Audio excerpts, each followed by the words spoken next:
So I'm here today with Jake Taylor in Florida and Dan Walkna and Bob Walkna. I think they're in Ottawa. And we were just talking before we started recording that I've known Dan and Bob for a number of years. And the very first project that I helped a little bit with was when Dan bought his grandmother's house and it added a basement apartment. That's, you know, the process we've called animation for a long time now. And Dan, do you remember what you paid for it? Back then, I was probably right around 350,000. I think it was 345. Yeah, Something like that. And then you added a basement apartment, which after you got the city's grant, what did the basement apartment cost you? Well, after the grant, probably or including the grant, the renovation was about maybe 40,000. Yeah, that was around there, and then the grant was 20,000 that we got. So that really helped with a lot of the costs on there. And when did we do that? When did you do that? That was about 6 years ago now. Yeah, it's 5 years ago. 5 years ago. 5 or 6, yeah, I think so. And what do you think it's worth today? I want to say it's probably pushing 8 would be my guess. Yeah, maybe more. I don't know. I haven't quite entertained it, but for I would think it'd 2 be units, 1,000, if not more, because around the same time that you did that, Dan, my middle daughter, I helped her buy a place, half a double for 345,000, and she put a basement apartment that cost 80,000 though, and she didn't get a grant. So she was at around 425, and she just had to renew her mortgage actually this year, year 5. And the appraisal came back in. She asked me, you know, I'm supposed to know this stuff. I'm a realtor after all, as well as a coach. She asked me, Dad, what do you think it's worth? I said, well, you know, it's going to be over 600, I think. She said, really? I said, yeah, I think. So damn, we got the appraisal, $860,000. Wow. It was unbelievable. So That's a nice gain. I converted Mimi to the religion of real estate. And so anyway, so then, Jake, what happened next was Dan and Bob bought some land, and I'm hoping Dan and Bob, if we do go ahead with this course that we're talking about, that you'll tell that story, because that's a great story. And you bought that property, Bob, for almost no money. I mean, almost nothing. And it was an amazing deal, especially the first property that I picked up for 35,000 for about 30 acres. And I didn't have to pay anything back for 5 years. That was a sweetheart deal that you helped set up, Bruce. Yeah, I think you deserve most of the credit there, Bob, not me. But you know, Jake, imagine buying 30 acres of waterfront on one of the best rivers in Ontario. And then I think phase 1 was 27 lots, Bob? Total of 30 lots. 30 lots. 14 lots on the water, 16 inland lots. And when we started out on the subdivision, Jake, we thought that the lots were going to sell, the waterfront lots, we thought we were going to sell them for around $200,000 each. But then the pandemic hit and other factors contributed to drive the price up. And so, Bob and Dan, what did you eventually sell those lots for, the waterfront ones? Yeah, so the cheapest one went at 260,000, and one of the nicest ones, the little larger one, went for about 400,000. Wow. Yeah. So Jake, when you start a project, a subdivision, I don't have to tell you that a subdivision, I mean, Bob and Dan can swear to this. It's a very difficult process. There's all kinds of studies that are required today to get a rural subdivision approved, to get a zoning change or an official plan amendment. It takes time, it takes money, it takes patience. Sometimes, some days I would see Bob and he was at his wit's end. That's why he had more hair back then. Yeah. And so it does. But sometimes a little bit of luck too happens. And I mean, they did very well selling the lots if they had sold them at 200 or 250. But when you sell them at 400 up to $400,000, I mean, that does make a big difference. What Bob asked me, I guess it's got to be a month or two ago, Dan and Jake, was whether I was going to do any more teaching and whether I would do a course specifically tuned towards becoming a developer. And I think I said to Bob back then that I swore an oath to my wife that I was done teaching, that I wasn't going to do any more courses. I'll be honest with you. I've done quite a few, both at the university level and then privately, and I've enjoyed every minute of it. But I am 70 now, Dan. And I said, I won't do anymore. But I am thinking if you guys wanted it, I might do one last course, and that would be on how to train a developer to become an expert developer. Because when I looked at Bruce, you know what? You could possibly let Don know that this is a preceptorship. I don't know if you know preceptorships, but that's where you get experts teaching up and coming. I hear you. Well, she might turn the P on that into a T. But other than that, I understand. It's just that. And Bob, one change I would like to make if we go ahead with this would be to do it on Zoom, because I can record it. And it would be just you two guys, Dan and your dad, and then Jake and Paula, both his business partner and his wife, who are expert developers, and I'll let them speak for themselves in a minute. And I might add one or two more, but it'd be a very, very, very small number. But I would record it, not really for any commercial reason, but as kind of a legacy project, if you understand what I'm getting at, Dan. Mm-hmm. Because I'll be honest with you, I have looked at real estate development courses at the university level given in the States and in Canada, in the United Kingdom and in Australia. I've looked at their programs, and in my opinion, they're not very good. They'll tell you, you've got to do a zoning amendment, and you've got to do a subdivision application, and you've got to get a site plan approved, and they'll say you've got to get it financed. But they really don't tell you much more than that. They just basically tell you what the Planning Act says, whether it's in the States or in Canada or the United Kingdom or Australia. Do you sort of follow what I'm saying? It's a very, very dry, not very interesting, and frankly, not very helpful course. And so over the years, a number of people, not just you, Bob, but have asked me to do it, and I've never done it. I mean, I've touched on it, but I've never actually done it. So I might do it, and if you wanted it, I might do it for you 4. And then I might add 1 or 2 more, but it may be maximum of 5 or 6. Mm-hmm. And we would record it. And what I'm thinking of doing is starting in August. So August 15th would be the first time we would meet for this. Gives me enough time to develop the course. And we would meet for 2 hours twice a month. So our first session would be August 15th, and then the next session would be sort of like 2 weeks later.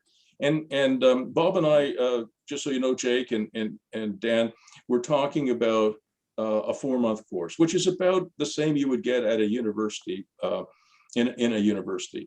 And what we would do is, in that time, I mean, a lot of it would be me talking about different development models and how they work, and exposing you to a lot of different things that I don't think has ever been covered in any course that I know of. But part of it, what I would want, Jake, from you, and also from you, Dan and Bob, and if anybody else joins us, I'd want you to work on one real project of your own, right? And I think for you, Dan, and your dad, that would be Madawaska Shores Phase 3, right? So I would want you to actually do your own case study, but it would be something very real. So we would do every aspect of a project together for you two guys. And then Jake, you and Paula would pick one, hopefully a real one, as opposed to just a theory, right? And we would work through every detail of that. So that would be your assignment. Your assignment would be to work on a specific case specific to you, which I would then help you with. So over a period of 4 months, we would go into a lot more detail than we ever have before on individual projects. And then there would be an actual output from the course that I hope would benefit you guys. The other thing I would do is, at the end of the course, I'm going to give you guys an exam, all right? If you want, you don't have to take it, but I think you should. It would be an exam. So I don't know when the last time you wrote an exam was, Bob, but it might be a while. And Jake, maybe for you too. But I would actually give you an exam. It won't be hard. You'll all pass it. But it would be an objective exam. In other words, it's not an essay question. It would be, what does HABU stand for? HABU. What does HABU stand for? It stands for highest and best use, right? I mean, and so it's either right or wrong. So I would set an exam. And the reason I would do that is I would give everybody who takes the course, maybe 3 or 4 people, like a graduation certificate, assuming you pass the exam. Great. And you might not, Dan, you might think that's not really very useful, but for Jake, who's much younger than me, and of course you as well, Dan, and maybe your dad too, but certainly for the younger people, I think it will have some value. And what I would also do is I would make all of these recordings available to you. And that's especially important to me, Jake, if you and Paula have a set of these the assignments and readings and videos, and of course our classes, and you too, because Dan, what I would want you to do, and you too, Jake, is to, what do you call it, play it forward. Because I think it'll be a very good, maybe even exceptional course. And then you'll have it, and you should keep it. And if you have, Dan or Jake, if you have, younger people as you grow older who are interested, you can say, oh, well, way back in 2022, I did a 4-month course with Prof. Bruce, who's now playing his harp in heaven. But you should watch some of these video trainings, because I think it'll stand up to the test of time. Like some of the case studies I'll show you go back 30 years, but are still as relevant today as they were back then, and maybe even more so. Yeah, and Bruce, if I can just add something here, by being able to say that you have a certificate or you have taken developmental course, that's really going to go a long way with 2 important groups. People that provide financing. Yeah. They want to know that you have experience, that you do have some type of credentials, so that they're going to loan you millions of dollars, that you have something behind you. And second of all, with approval authorities. Like you're going to be dealing with townships. I hadn't thought of that, but you're right there, Dan. Bob. No, I hadn't thought of that, actually. I mean, I thought of the first part, because I know that for lenders and also investors, Dan and Jake, investors really want to know who they're investing in, right? People don't invest in projects just for a return on investment. You guys know that, right? They invest in it because they like the entrepreneur and they trust him or her. And part of building that trust is to say, listen, back in the day, I trained with Prof. Bruce, and he's an expert in this stuff. And I even took a course and I got a certificate, and I graduated. I call it the Firestone Institute, by the way. Nice. But the Firestone Institute. I love that. That's awesome. It's just me. I mean, I've done a number of these courses over the years, and they asked me, well, who accredits the Firestone Institute? I do. And who produces these certificates? I do. Who signs them? I do. But, I mean, I think it has as much credibility because of my background. As you know, Dan, I've built 1,200 homes. I've built dozens of office buildings and shopping plazas. I don't know how many. You built the Palladium Center. I did. I built a 20,000 seat arena, but I've lost count of the number of subdivisions I've done. So it does count for something, I believe in, but I don't try and make it more important than it is. It's just me signing a certificate. So that's kind of what I have in mind, and we'd start on August 15th. But the one thing, Bob, that I'd have to warn you about, and you too, Dan and Jake, is that there's quite a bit of reading and videos that I would want you to watch that will come out of each session. It's not just spending 2 hours with me twice a month. It's doing the work on your own projects, your own case study, and also doing all the reading. Because what I teach is I teach at a 3rd and 4th year university level, but I make it very easy to understand. I mean, I have taught people with high school education, people with university education, college education. They all seem to be able to get it, most of them. But to make this really work for you guys in 4 months, there would be quite a bit of extra work you'd have to do on your own. Yeah, and I think that is important. You got to learn to teach yourself. Yeah. And by giving us important documents and things to read, we can all learn together. We can get you to answer questions on our readings Yeah. and get a more real in-depth knowledge. Yeah, Bruce, I I'd mean, like to really yeah. turn you guys into, some of the best developers in the world, which is what I'm planning to do. I'm counting on you to do the work too. Does that sound doable, Dan? Yes, no, definitely. I know it's a lot of work, and Jake, you could manage it, you think, and maybe Oh, Paul? yeah, absolutely. Sounds great. Very, very interested.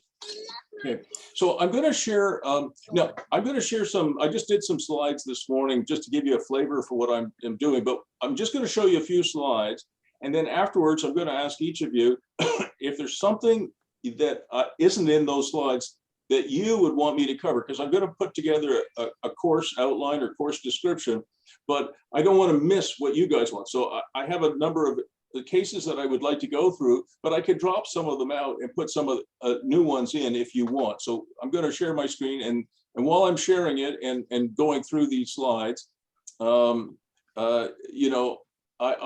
ask you to think about, well, what else should I put in here? And by the way, I'm going to call this this course. I thought calling it development manager course was kind of boring. So I'm going to call it home run. Hey. All right. I mean, home run has kind of got two meanings, right? I mean, hopefully this course is a home run for you guys, but it's about, producing more housing, producing obviously more commercial space, more industrial space, more mixed use space, whatever. So I call it home run.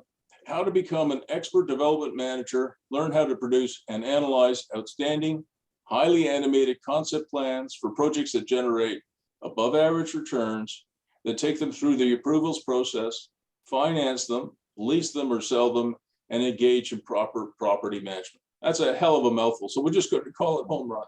Okay? Good. All right.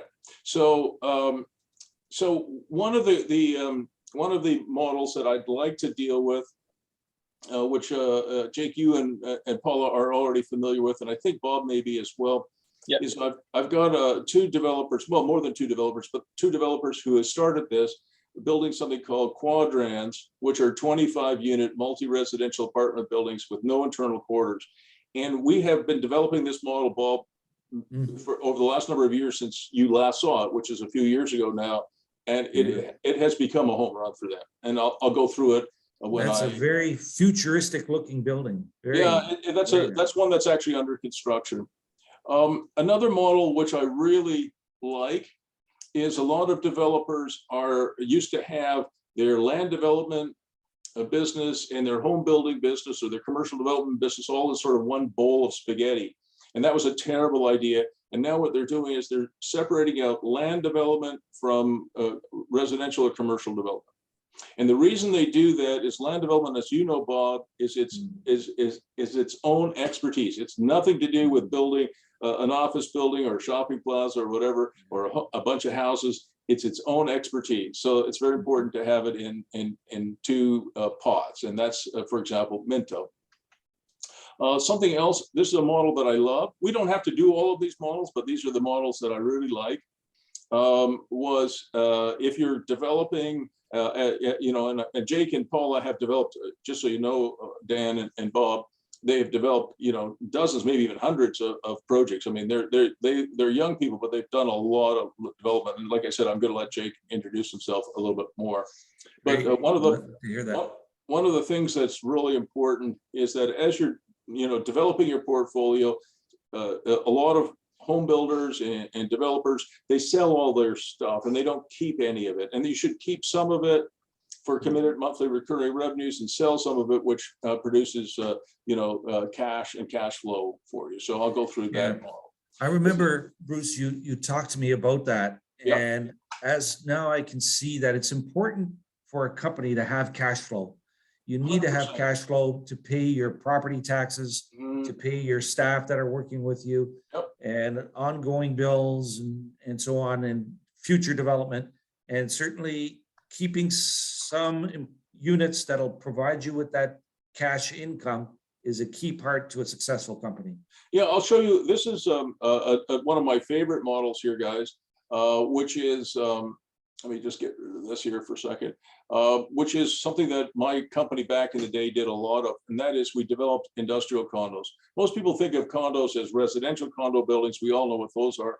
But what we did at Terrace Investments Limited, the first parent company of the sense, was we built these industrial condos. So these are industrial buildings that you split into smaller units and you sell. It was a fabulous business. And Bob, here's where you would, if you had 20 industrial condos, you might sell 16 of them and keep 4. Okay. Okay. I'm going to talk about how to do a $2 billion project like Zibi with just $5 million in cash. And I'll show you how actually that was done by Jonathan Westiny and this company Windmill. I might show you this model, how to produce a park. If you're required to produce a park as part of your subdivision, how you can produce a park that actually makes money for you. Wow. And I might do that. I'll show you how to get some free land. How about that, Jake? Maybe I've talked to you, Jake, about this, you and Paula, but both Donald Trump and Bill Malhotra, who you see on the screen here, Bill is a local Ottawa developer, very successful, and Donald Trump is a developer and a politician. But they have ways to get land for free that will amaze you. And I'll show you how to do land leasing and get sites, fantastic sites, literally for free. But I'll talk more about that in the course. I also, this is interesting, Bob, we also are working on a number of projects in the States where the street itself will make money.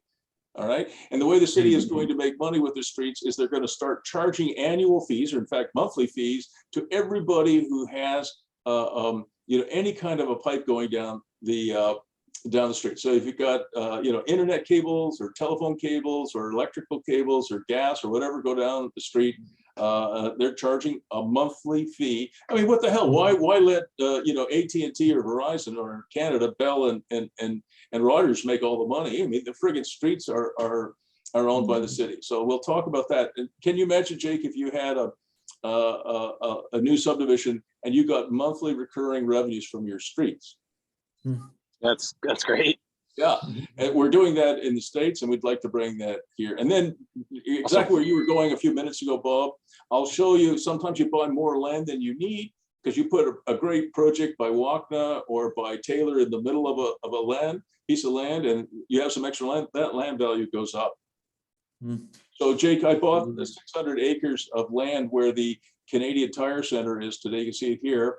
And I only needed 100 acres for the building, the stadium and its parking. So I had an extra 500 acres. I bought that extra 500 acres for $12,000 an acre. And today it's trading for $1.2 million an acre. So by buying a little bit more land, than you need and doing a great project, why shouldn't you be the one to benefit rather than just random people who own the land around you? I wanted to show you this one. I think you've seen this one before. Jake, this is an infill project done by Sage Developments, who's Salem McDonald owns that company. And here's one, Dan, if you can see it, and Bob, where you can see where if my cursor is moving around. This is an infill lot that Salem does this, every year. He does 2 or 3 like this. So he bought this site here, this infill lot. And most developers would get two houses on it, right? They'd build a double. So yeah, they would get 2. Salem gets 4 on it, right? You can see, and they're freehold. And I'll show you his model. It's a fantastic development model. It's obviously not building Zibi, which is a $2 billion project, or the Canadian Tire Center and the hockey team, which today would be a $2 billion project. This is much smaller scale, but very important. So I'll go through some simpler models that don't require as much capital.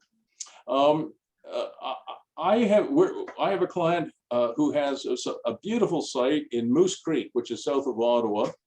And he's got some agricultural land. And if you rent that agricultural land to a farmer, I think he can get about $100 an acre. In this particular field here is about 15 acres. So he can get about $1,500 a year by renting it to a local farmer who does some cash cropping here. But we've come up with a model where he can put little bunkies, in their own sort of little sites throughout this, and he can rent those bunkies in little garden plots, and he can make probably 150,000 a year from this 15 acres. So there's even things you can do on agricultural land that might be a little bit more profitable and frankly more interesting, but still keep it in production as for local projects. So I'll tell you more about that if you want. I think you've seen this one before, Bob. I don't think you've seen it, Jake. This is Parkbridge. Parkbridge had, I think, 2 or 3 sites like Madawaska Shores back in the day, about 25 years ago, and they have over 120 projects now across Canada.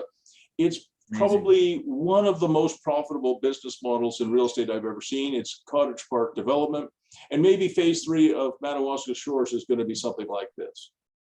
And so what they do, Jake, is they sell somebody a modular home. You can't bring your own, you have to buy theirs, and they put it on a site. You own the home, but they own the land underneath it, and they lease it to you. It's an incredible model, very profitable. And if you're interested, I can go through that one for you. Then this is Madawaska Shores. Jake, we were talking about that earlier. This is what Dan and Bob did. So here are the waterfront lots. Here are the non-waterfront lots. And I think phase 3 is up here. The lots have not yet been created. There's some issues that have come up. But these are smaller lots in phase 3, which is one of the projects that Bob and Dan might do in this class. All right, you sort of see that? All right. And then we'll talk a little bit about home building, just because I know, Jake, you and Paula have done quite a bit of it. And I think, Dan, you've done some now too at Madawaska Shores. You've done at least one, right? Yeah, at least one. So I finally convinced a developer in Ottawa to add, basement apartments to new homes, and Phoenix Homes has had a lot of success. They call it their income series homes, and I'd like to at least touch on that. And then because people are so interested in the mini contractor yards business and the mini storage business, I might go through this one. This is a land development project, Bob, that I think would be near and dear to your heart. This is about a 20-acre site east of Ottawa. I helped a client of mine from North Vancouver, believe it or not, buy this site. He bought this property for, I think, $425,000. He's expanding the mini storage business, and he thinks it'll be worth about $2.5 to $3 million in the next couple of years. And he's doing an industrial subdivision next door, which will add another couple of million. So he's going to turn $475,000 site into something that's probably worth at least $4 million. And it won't take him that long to do. So I thought I'd go through that if you guys are interested in that. Mm-hmm. I like the glamping model. I've got clients in the east end of Ottawa with a glamping site called Hammond Hill. These are some of the cabins there, and they're doing very well with it. And I've got another client near Toronto called Whispering Springs. And Jake, have you ever heard of Whispering Springs? I haven't, no, but I like this model. Yeah, so Whispering Springs is Chris Corcoran, and last year, it's been very successful. It's a glamping thing near Toronto, and anything near Toronto is doing well. But last year, he added these tree houses. I don't know if you can see it. I've got 3 pictures of the cool. tree houses. Here, and here. Look at that, Dan. Isn't that awesome. something? Do you know what it costs to rent a tree house for a night? I'm gonna guess like 500 a night. $450 to $500 a night. That's excellent. So Wild. his ROI on Whispering Springs is off the charts, and he loves it because he opens in May and he closes in September, and then he parties the rest of the year. And he makes a boatload of money. So I'll go through that if you're interested. Then this one is another one. This is a big development group called Colonnade Bridgeport, and their model is fantastic. They make a lift every step of the way. So these guys will build big industrial buildings, big office buildings, big shopping plazas, huge, apartment buildings, and they make a lift every time they move along. So when they buy a site, they make a lift. That means they make some money. When they get it rezoned, subdivided, site plan, building permit approved, another lift. When they finance it, they take some of that.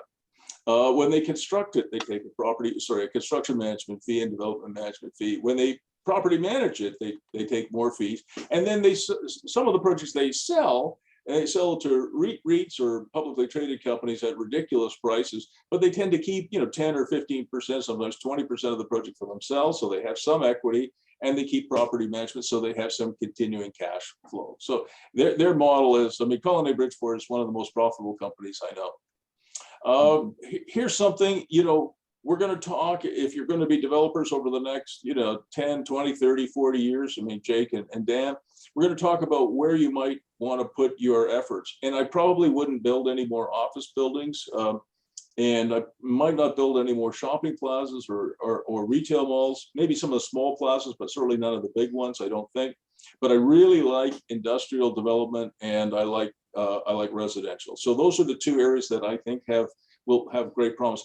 The reason I like industrial so much is even before the pandemic began, I thought we're going to have to shorten up supply chains. We can't rely on Russia for oil and gas. We can't rely on China for integrated circuits. We're going to have to.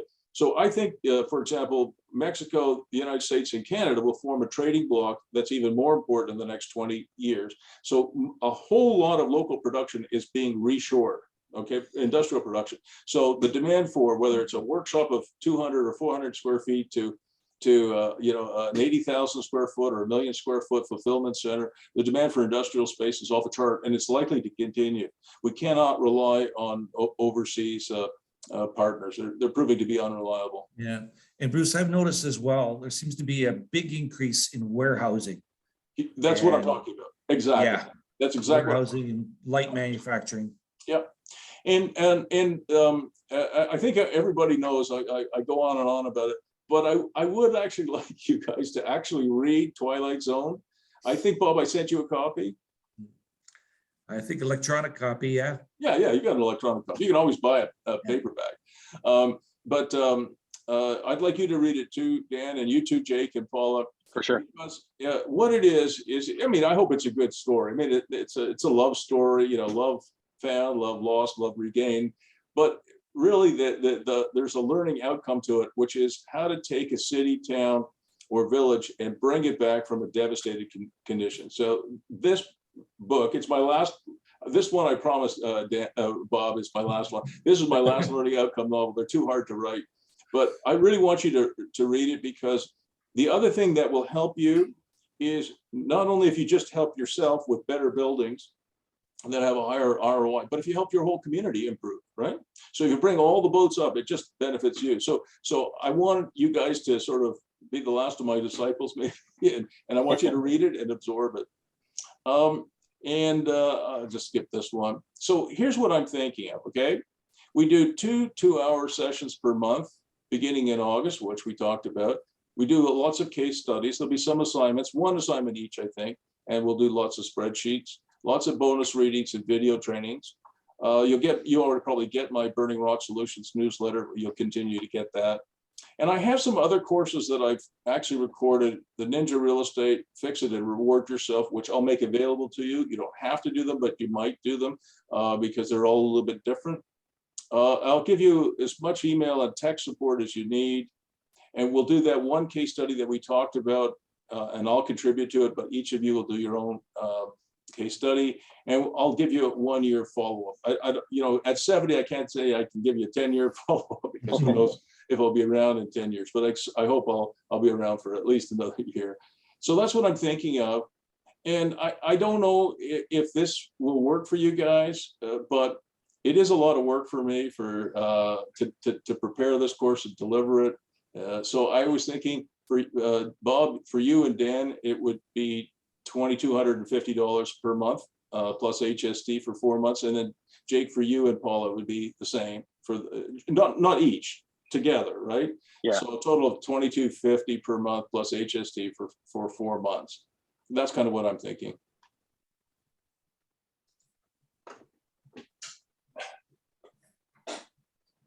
I'm in. Thank you. I like that. Yeah, no, it's awesome. No, I think it'll be really good. And Bob, it's not super inexpensive, but it's a lot of work for me and for you too. I get that. Yeah, well, if you want to get something valuable, if you want to get this to be an experience and a lifelong ability to build some amazing projects, it's worth it. Well, thank you for that. You guys are so kind and thoughtful. I really appreciate it. And I'll try and make it just a fabulous experience for me too. I do enjoy this. And if I was 10 years younger, I certainly would continue to give these courses, you know, as long as I could, but I just have to be careful not to overcommit myself. I still do coaching, Dan. But instead of coaching, you know, 15 or 20 people a month, I'm coaching 5 or 6, you know, just because it is a bit, it's very fulfilling, but it's quite a big commitment too. For sure. Yeah. No, that sounds great. I mean, it's an investment in yourself and in your future. So, you know, I've had some great success with you know, some of the projects that you helped me out 5 years ago, and you know, there's still so much out there for me to learn and grow on. Well, I'm particularly happy that you can join, Dan, and of course, Jake and Paula too. So Jake, I did promise to let you talk a little bit about yourself, and then I took 39 minutes. Oh, that's okay. No problem. No, yeah, I think you pumped us up a little bit more than reality, but my wife Paul and I, we've been well, we started coaching with Bruce, I would say maybe 6 to 8 months ago. And since then we've really taken off. Bruce has helped us a ton. Every time we meet, it's like, I mean, he's just adding to our personal growth in our business every time we meet. Yeah, so we're doing we're based out of London, Ontario. We're doing we have a newly formed new construction home business that we just started this year, just got our Terry on. And we're also doing some smaller residential developments in Ontario right now, and we're branching out to Florida as well, and that's where we are now. But some of the models that Bruce just went through, that really interest me. Yeah, it's different, right? It's not run of the mill stuff. I think the challenges that we're facing right now, with building costs and stuff like that, and Bruce has really helped us. You know, you're spending so much money on the property, and increasing the ROI is huge, and Bruce has really helped us with that. So going through those models and just kind of, you know, opening your mind up to different options. I mean, I love it. When we started with Bruce, I mean, we've gone further than I ever anticipated, even in a short amount of time. But at the time, I was like, I wanted to get into the development space, and I was looking for someone to help me because I had no experience. Yeah, this, like, there's nothing else out there that I'm aware of. So this has been awesome. You know, you get Bruce's experience. He's helped me. He responds to my emails every time I send him on projects that we're working on. It's been huge. I mean, our success would not be possible without him. So for this course, I'm super excited. It's something I'm passionate about and interested in. So like, it's a no-brainer for me. I'm in. But Are you doing more land development or more construction work?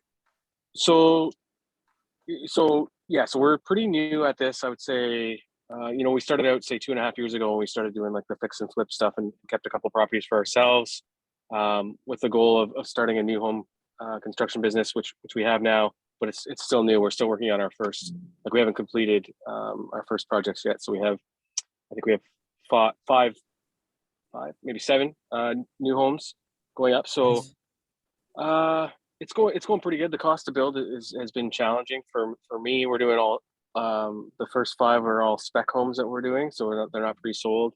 So that's been a challenge. But I like I do like the new home stuff, but the development stuff is what really interests me. So we have a couple that we're doing like a rezone on, and just kind of like highest and best use stuff. So nothing big.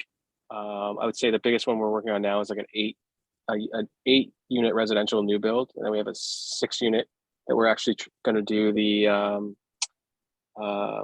Quadran for. So a modified one. So we're working on that now.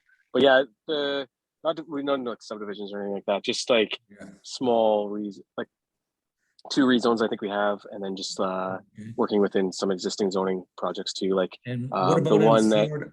What about in we haven't done Florida? anything yet. We are just getting started to build homes here. The cost to build is significantly less here. We're in Cape Coral right now. There's a lot of opportunity here.